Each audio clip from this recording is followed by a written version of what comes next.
What's going on, ladies and gentlemen? Welcome back to the channel. Thank you for stopping by. If you do stop by, really do appreciate it. This is just a quick video. As I said, I'm progressing in terms of how I want to do this channel and the way that I want it to work. I don't want to be making videos, 5 or 6 videos a day, to bring out as much information as humanly possible and just churn. What I want to do is wait a few days, get some of the crisp information together, and sort of give my overall opinions and forethought for it. So again, I've made myself notes just from where we're starting and what I want to have a quick discussion about. So the first thing that I really want to touch on is the Farke press conference, with just before the West Brom game tomorrow. And the clear message from him for me is that if you are not committed to this squad and to Leeds United, that you do not train with the rest of the team, you don't play, you don't get involved, you train by yourself, you're not allowed in the changing rooms of the first team, you're not allowed, it's just not allowed. You are completely separate up until that situation has actually sorted itself out. So, for example, we're talking about there's obviously Cine, there is, I think, a legal situation with his contract. From what we know, he does want to leave, but I think there is some legal term that's slightly wrong or slightly misleading that the club are trying to deal with. And you've got Gnonto. We all know what the deal is with that. Gnonto wants out. He doesn't want to be at the club anymore. Leeds did reject the £25 million bid last night from Everton for him, and not back. No, he's not for sale. So good. Again, Leeds playing hardball. They've got no reason to have to sell him. And it's funny because I've seen a couple of other channels mention this about the potential for a redemption arc for Gnonto, and the only way that I can. It's a difficult one, because on one hand we're like, no, we don't want you to play for us ever again because of X, Y, and Z, and then on the other hand, if he does come back into the foray and does start playing really well, we're all going to forget the situation and forget that there were ever any problems, and we're just going to move on with everything, and everything will be fine again, because as fans we are fickle, and as long as you're doing the business, then we'll take it.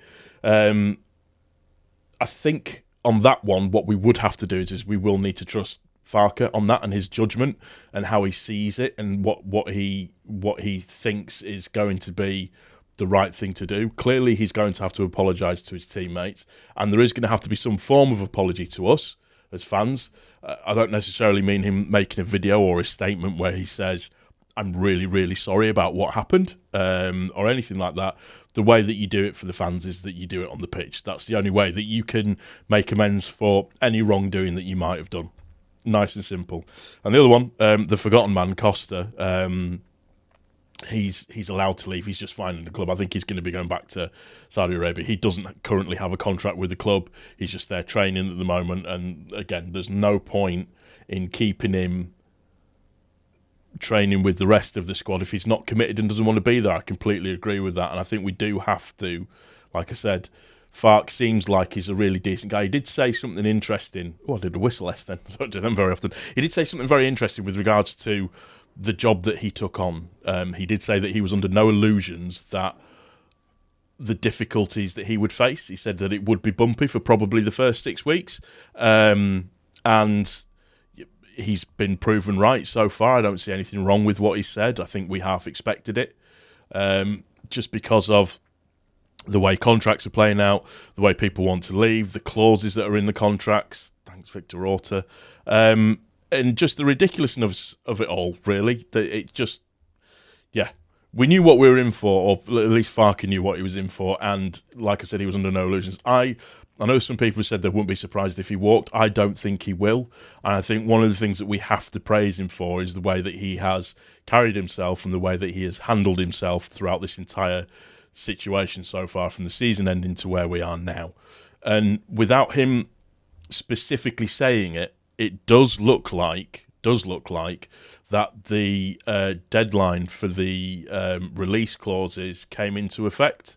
and I'm pretty confident that was on Monday the 14th that actually happened. Nobody's actually specifically confirmed or denied that, but that's kind of the feeling. I know Phil Hay mentioned it in one of his posts that he made, and Adam Pope mentioned it as well. Just that the feeling around it is that we were waiting for this to happen, or the team were waiting for this to happen, and Farke was waiting for this to happen because it gives him a clearer idea of his squad, who he wants to play, how he's going to play, the commitment to the squad, and if certain players like Cini and Gnonto are going to be reintegrated back into the squad, they couldn't really start to think about that process up until the date that, for Cini in particular, that the clause, release clause, relegation clause deadline had been reached. And I do think that was on Monday, and as Farke says, it should start to get a bit more positive now, a little bit easier, and just better in terms of the way that it is. I want to, and I've seen it posted online in a couple of places, and I do agree with it. I want to give a special mention to Rutter, purely because he's our most expensive player ever. Not had the best time of it. I think he'll even admit to that. He's probably had a little bit of difficulty adjusting and settling, etc., so on and so forth. But behind the scenes, when you look at him, he always has a smile on his face. He always seems to be enjoying himself. He always seems to be doing the right things at the right time. I just think he deserves praise for the way that he has handled himself. Clearly, Farke sees something in him and sees his commitment to the squad, because he's been training with the squad, and if he wasn't committed, he wouldn't be. And I just think, for him and the criticism that he's deserved, the criticism that he's received, he deserves a little bit of recognition for just keeping his head down and getting on with it. And there's some other players in that team that could have done that as well, and they didn't. They just looked for the exit as soon as possible, which, I was mad about it last week. I'm not now. Moving forwards in terms of signing-wise, we do desperately need minimum number 10 and a striker and a left-back as well.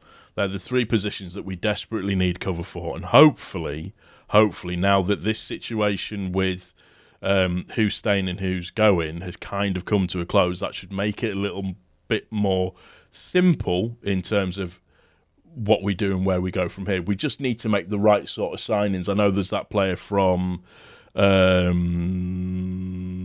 want to say Dundee, but I don't think it is, from Dundee that we were looking at. Yeah, maybe.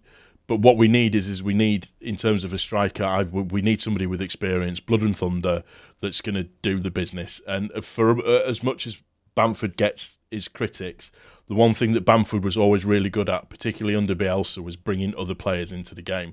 So holding the ball up, laying the ball off, getting the ball into specific places, that type of thing. That was a thing that Bamford was really, really good at, and that is what we sorely miss.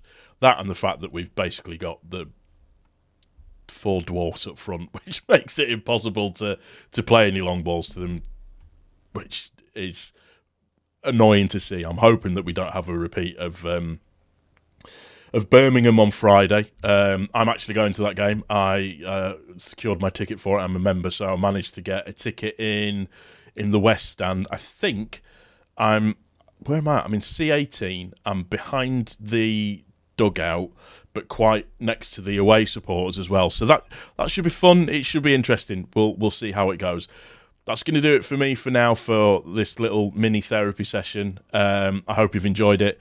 It's just basically me waffling about the club that I love. If you have, please don't forget to hit the like button. Share the video as well if you want to.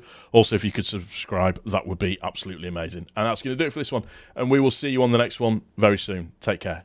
Thanks. Bye.